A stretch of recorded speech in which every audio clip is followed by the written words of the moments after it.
Salut tout le monde, c'est Charlène et j'espère que vous allez bien. Je vous retrouve aujourd'hui dans une nouvelle vidéo. Qu'est-ce que ça fait bizarre de filmer de nouveau. Ça fait maintenant plusieurs semaines que je vous ai laissé en plan ici sur YouTube. Tout simplement parce que j'ai accouché. Et si jamais vous n'étiez pas au courant, c'est parce que vous ne me suivez pas sur Instagram. Donc je vous le mets juste ici parce que pour le coup, autant ici j'ai été pas mal absente, autant sur Instagram je vous ai tenu au courant de tout en temps et en heure. Donc vraiment suivez-moi ici si jamais vous voulez me suivre au quotidien et notamment dans ma nouvelle vie de maman. Aujourd'hui je vous filme une vidéo étant donné que bébé est endormi à côté de moi et qu'il est plutôt calme aujourd'hui, mais je ne vais pas encore revenir de façon régulière sur YouTube tout simplement parce que je n'ai pas encore trouvé mes nouveaux repères dans cette nouvelle vie et que on n'a pas encore notre rythme, donc je veux pas me mettre la pression avec les vidéos YouTube. J'en ferai de temps en temps quand j'en aurai l'occasion et quand ça me fera plaisir, mais ça restera ponctuel pour le moment. Et donc aujourd'hui je vous retrouve dans une nouvelle vidéo pour vous faire le récit de mon accouchement. Je vous en ai parlé brièvement, je vous ai partagé les grandes lignes de mon accouchement en story sur Instagram, mais c'est vrai que je n'étais pas rentrée dans les détails plus que ça par manque de temps et parce que je trouvais que le format YouTube s'y prêtait mieux. Donc aujourd'hui je vous retrouve pour raconter tout mon accouchement. J'avais hâte de vous faire cette vidéo et je sais que vous aussi vous l'attendiez avec impatience. Si jamais durant cette vidéo vous entendez des petits bruits, des petits grognements, c'est bébé qui est à côté de moi qui fait sa sieste, mais il faut savoir qu'il est extrêmement bruyant, il grogne beaucoup. Ne vous inquiétez pas, tout est normal, en espérant qu'il ne se réveille pas avant que j'ai terminé ma vidéo pour que je puisse vous la tourner tranquillement. Je ne sais même pas par où commencer tellement c'est arrivé soudainement, je ne m'y attendais absolument pas. On va commencer par le début, on va faire simple. J'ai accouché 2 jours après la date de mon terme, donc à J+2. Ça faisait 15 jours que chaque soir je m'endormais en me disant ça y est, cette nuit c'est la bonne, c'est sûr j'accouche cette nuit, je sens que ça travaille, je suis sûre de moi, et que nenni, rien ne se passait, j'accouchais pas. Donc j'avoue qu'une fois la date de terme passée, j'avais un petit peu baissé les bras et j'y croyais plus. Je me suis dit de toute façon bébé va rester dans mon ventre jusqu'au bout et je vais devoir aller au déclenchement, ce qui ne m'enchantait pas du tout parce que j'aurais aimé que bébé arrive naturellement et de lui-même. Donc la nuit avant mon accouchement, je vais me coucher. Je sais que l'accouchement ça sera pas ce soir, ça sera pas demain, donc je pense plus à tout ça en fait. Je vais dormir et je ne fais attention à rien, sachant que cette nuit-là j'ai eu 2-3 contractions assez douloureuses, plus douloureuses que d'habitude, mais je n'y prête absolument pas attention. Le matin je me lève, je fais mon petit déjeuner comme d'habitude, ma petite routine, etc.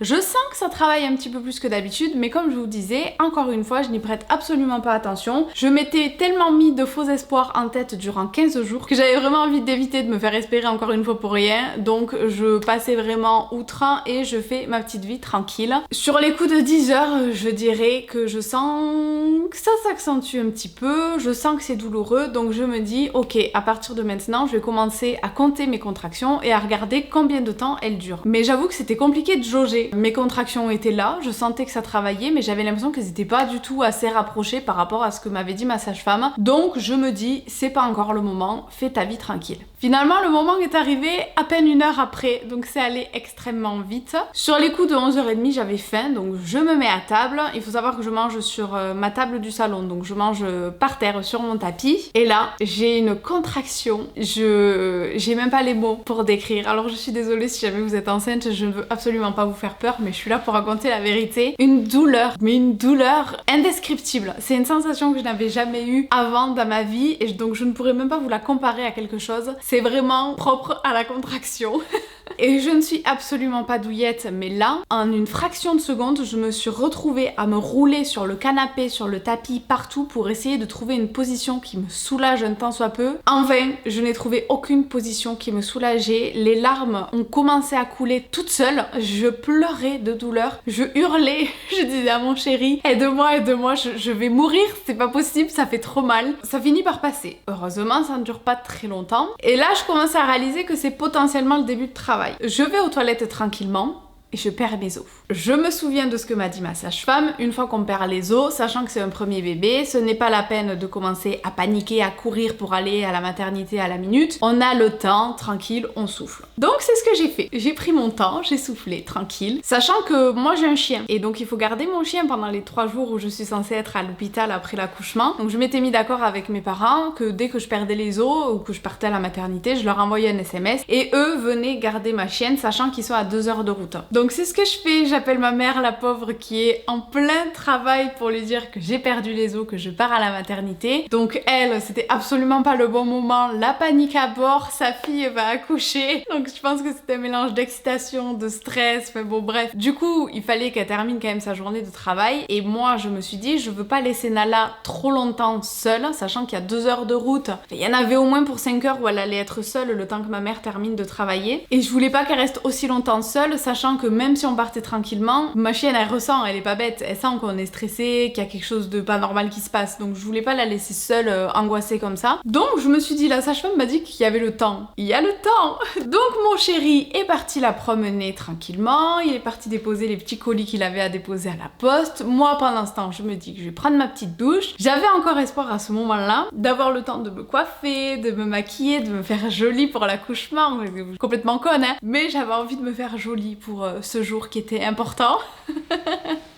J'avais de l'espoir, hein. Je prends ma douche et vraiment là c'était des contractions vraiment très peu espacées, extrêmement douloureuses, qui duraient dans le temps. Mon chéri n'était pas là, je me retrouvais à 4 pattes sous la douche tellement la douleur était insoutenable. Pour prendre ma douche, je pense que j'ai pris une demi-heure parce que j'étais stoppée toutes les minutes par une contraction, donc je ne pouvais plus bouger, j'étais vraiment immobilisée de douleur. Je sors de la douche, je me sèche tant bien que mal, je me retrouve encore une fois à 4 pattes sur les vasques en train de hurler de douleur, à me masser moi-même les lombaires pour essayer de me soulager. Je vous jure, c'était horrible et pourtant, je vous le répète encore une fois, je suis pas douillette. Madame la complexée des sourcils prend quand même le temps et le courage de se dessiner des pseudo-sourcils parce qu'il était hors de question que je sorte de chez moi sans un minimum de sourcils.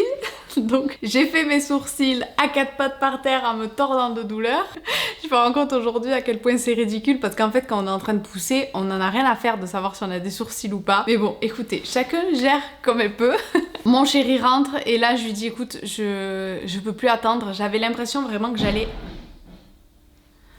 Oh, j'ai eu peur. Je reviens, le linge est tombé dehors à cause du vent. Donc mon chéri rentre, je lui dis c'est le moment. J'avais vraiment l'impression que j'allais accoucher en fait. Je sentais une pression énorme sur le bas de mon ventre, comme si vraiment bébé voulait sortir et il appuyait. Bah de toute façon c'était le cas, hein, il voulait sortir. Mais vraiment je me tenais le ventre et j'avais l'impression qu'il allait sortir avant que j'ai le temps d'arriver à la maternité. Et ça a été mon hantise durant toute ma grossesse. Toutes ces vidéos qu'on voit des femmes qui accouchent dans la voiture. Et je me suis dit ça va m'arriver en fait. Et j'ai tellement mal que je ne pouvais plus marcher. Pour mettre mon pantalon, encore une fois, j'ai mis une demi-heure parce que j'étais coupée toutes les 30 secondes par une contraction qui me clouait au sol de douleur. Je me revois encore par terre au milieu de la cuisine à 4 pattes. C'était la seule position qui me soulageait, le 4 pattes. Donc j'étais à 4 pattes en train de hurler pour que mon chéri vienne me masser. Donc lui, le pauvre, pareil, toutes les secondes, il arrivait pour me masser mes lombaires parce qu'il y avait que ça qui me soulageait. Donc il charge les valises. J'arrive tant bien que mal à m'habiller et à sortir de chez moi. Et c'est là vraiment où j'ai pris conscience de l'importance d'avoir préparé toutes les valises en amont parce que croyez-moi qu'à ce moment-là, je n'ai absolument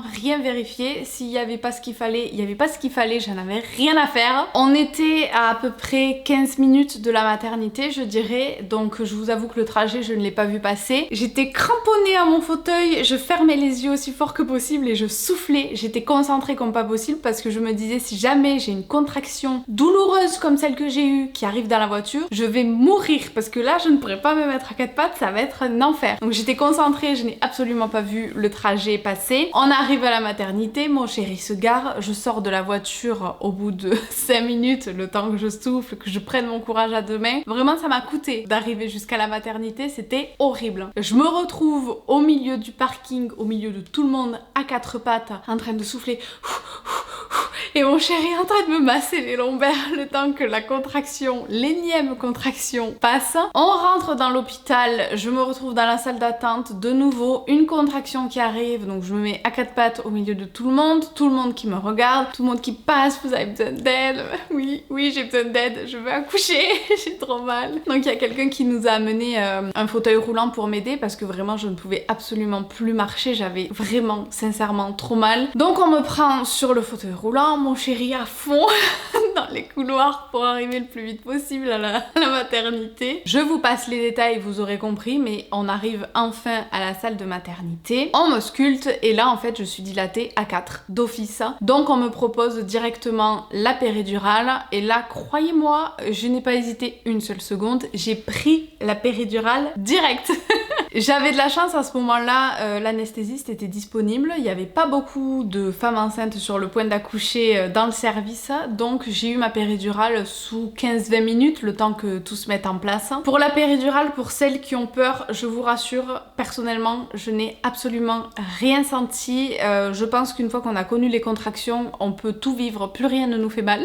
Donc j'étais assise sur le bord du lit, une infirmière était face à moi et donc en fait je la prenais dans mes bras, je faisais le dos bien rond, je lui faisais un gros câlin en fait, ni plus ni moins. J'avais l'anesthésiste derrière moi. Heureusement, il a été extrêmement gentil parce qu'à chaque fois que j'avais une contraction qui arrivait, j'angoissais, mais c'était terrible et donc je lui disais je suis désolée, je peux pas me faire piquer maintenant, j'ai une contraction, c'est horrible, je peux pas rester immobile pendant une contraction. Donc il m'a dit y a pas de souci, prenez votre temps, quand il y a une contraction vous me le dites et on ira une fois qu'elle est terminée. Donc je gère aussi bien que mal mes contractions, apparemment je les gérais plutôt bien, j'avais l'impression que c'était la catastrophe, mais bon. Je fais un gros câlin à ma petite infirmière qui était juste devant moi et il plante l'aiguille, donc j'avoue que j'ai sursauté. C'est pas agréable, mais ça fait clairement pas mal et je pense que sous 10-15 minutes, mes contractions étaient diminuées déjà de moitié, donc ça m'a fait un bien fou, vraiment, je revivais. Faut savoir que moi c'était la première fois que je me faisais anesthésier, la première fois qu'on me posait une perfusion, c'est une perfusion oui, donc c'était vraiment le jour des premières fois et donc je pars directement en salle d'accouchement. Je n'ai pas eu la chance de connaître la salle de travail.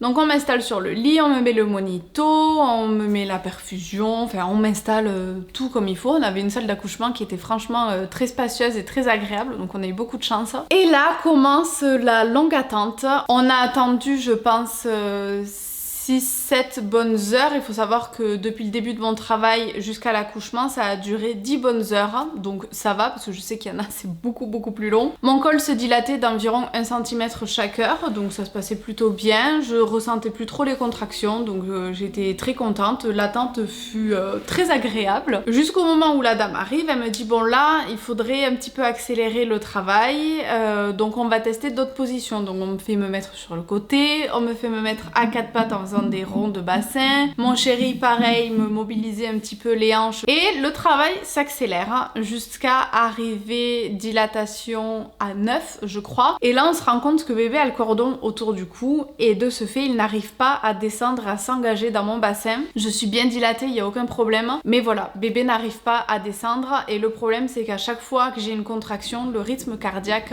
diminue et ce n'est pas très rassurant. Donc là j'avoue ça m'a mis un petit coup de pression quand on m'a dit ça. Il était à peu près 21h ou 21h30, enfin c'était vraiment dans la soirée. Ouh, petit cœur, qu'est-ce qu'il y a? Il s'est rendormi. Donc on m'amène le masque à oxygène. Là pareil, j'avoue que ça m'a mis une angoisse supplémentaire. Tiens mon amour, maman elle a pas encore fini. Elle a même pas commencé l'accouchement. Tu veux plus faire dodo? Donc panique à bord, mais on essaie de rester calme. Ouh là là là là, ça va être compliqué de terminer cette vidéo. Tu grognes beaucoup, hein? Donc oui, on essaie de rester calme difficilement, surtout quand on me parle de césarienne. Et j'avoue que j'avais pas du tout envie de faire une césarienne. Encore une fois, si ça avait été nécessaire... Bah oui, on s'est réveillé un petit peu trop tôt, mais bon, c'est pas grave. Bon, nous allons faire une petite pause publicitaire. Je reviens si monsieur le veut bien, dans pas trop longtemps. A few moments later. Bon, désolé, vous allez me voir me balancer comme ça probablement pour le reste de la vidéo, parce qu'il n'y a que ça qui le calme. Nous en étions donc à la césarienne, qui ne m'enchantait pas du tout. Donc en dernier recours, elles m'ont fait tester une dernière position qui allait pouvoir aider bébé à descendre dans mon bassin et ça a été assez fructueux, même si c'était pas franchement encore trop ça. Comme elles ont vu que j'étais pas enchantée par la césarienne, elles m'ont proposé de me mettre en position et de faire un test de poussée, voir ce que ça donnait. Donc autant vous dire que j'ai tout donné, clairement j'ai poussé comme jamais. En même temps j'ai jamais poussé de ma vie donc c'est pas bien compliqué. Mais vraiment j'ai donné toute la force que j'avais dans cette poussée pour leur montrer que j'en avais là-dedans et que vraiment il allait pouvoir sortir par voix basse. Du coup j'ai poussé, elles m'ont stoppé net, elles m'ont dit ok c'est bon, votre poussée est très efficace donc on va pouvoir tenter comme ça. Je vous avoue que j'avais quand même pas mal d'appréhension parce que je me suis dit est-ce que je ne prends pas un risque en renonçant à la césarienne. Ça m'a motivée pour tout donner, j'avais mon masque à oxygène, je prenais mes inspirations et je poussais très fort. Mon chéri me disait que j'étais complètement rouge, j'étais prête à m'évanouir vraiment, mais en l'espace de 5-6 poussées la tête était dehors et ensuite elles ont pris les spatules pour l'aider à sortir parce que monsieur faisait tout de même 3,7 kg et pour mon petit gabarit c'était quand même un gros bébé. Du coup elles m'ont aidé pour le sortir avec les spatules. Dès la sortie il m'a fait caca dessus ça promettait pour la suite et elles me l'ont posé dessus et à ma grande surprise je m'attendais à avoir peur de ce que j'ai sur moi parce que c'est quand même tout nouveau un bébé pour moi et en fait j'ai fondu en larmes, je m'attendais pas à ça, j'ai ressenti ce waouh dont tout le monde parle, j'ai eu un amour mais inconditionnel pour ce petit être qu'on m'a posé dessus et j'ai fondu littéralement en larmes alors que je pensais vraiment pas que ça m'arriverait à moi comme j'ai pas un instinct maternel très développé. Franchement je m'y attendais pas et bon ben ça m'est tombé dessus mais ça je pense que c'est propre à chaque femme, chaque réaction est bonne à avoir, encore une fois je vous le redis, mais ne culpabilisez pas si jamais ça ne vous arrive pas à vous. Donc ensuite ils l'ont pris avec papa pour faire les soins, le nettoyer, l'habiller. Moi pendant ce temps j'ai expulsé mon placenta, n'est-ce pas, parce que ça on n'en parle jamais mais il faut ensuite expulser aussi le placenta et j'ai attendu un petit moment avant qu'on me recouse parce que bébé en passant a fait pas mal de dégâts et m'a complètement déchirée, donc il a fallu qu'on me recouse, mais là pareil j'avais encore la péridurale qui faisait effet donc j'ai franchement rien senti. Et ensuite on est parti pour je crois que c'était 2 heures de peau à peau. Bébé est allé directement à mon sein tel un gros goinfre donc j'ai accouché à 22h31 précisément, je pense que j'ai mis 20 minutes en tout pour le sortir et ensuite on est parti en chambre sur les coups de 2h du matin je dirais. J'avais un petit plateau repas qui m'attendait pour reprendre des forces. On nous a installés, on a pu dormir tranquillement. Bon j'avoue que la première nuit j'ai pas du tout dormi, je faisais que regarder bébé, j'étais je crois que je réalisais pas ce qui était en train de m'arriver. En même temps j'avais peur qu'il arrête de respirer donc j'étais tout le temps en train de le surveiller. Les infirmières qui passaient toutes les heures, une fois pour voir bébé, après pour moi me lever parce qu'il fallait impérativement que je fasse pipi sous 6 heures ou je sais plus combien. Donc à chaque fois elles venaient vérifier, j'avais pas le droit de me lever toute seule à cause de la péridurale. On n'a pas beaucoup dormi cette première nuit. Et écoutez voilà, c'est ainsi que s'achève mon petit récit d'accouchement. Ensuite on est resté 3 jours à la maternité, on a pu rentrer chez nous et tout s'est très bien passé. Mais pour tout ce qui est postpartum etc, je vous ferai une autre vidéo dédiée à ce sujet sinon ça va être beaucoup trop long. Là je me suis vraiment juste concentrée sur mon accouchement. Honnêtement si c'est à refaire je referai tout pareil, j'ai aucun regret sur mon accouchement, tout s'est très bien passé, franchement j'en garde vraiment pas un mauvais souvenir, bien au contraire hein. Donc si jamais vous avez un accouchement qui approche, ne vous inquiétez pas, je suis sûre que tout va bien se passer pour vous aussi. Et bien écoutez voilà, c'est tout pour cette petite vidéo, j'espère que j'aurai l'occasion de vous en refaire assez rapidement parce que j'avoue que ça me manque un peu de filmer, de travailler. Mais sur ce, je vais prendre du temps et m'occuper de mon petit Bouchou qui a encore beaucoup besoin de moi. Donc j'espère que ça vous aura plu. Si jamais vous avez des questions ou si jamais vous aussi vous voulez raconter votre accouchement en commentaire, n'hésitez pas, ça me fera très plaisir de vous lire et ça m'occupera pendant mes longues nuits sans sommeil, n'est-ce pas? Je vous fais plein de gros bisous et je vous dis à très vite dans une prochaine vidéo. Bisous bisous.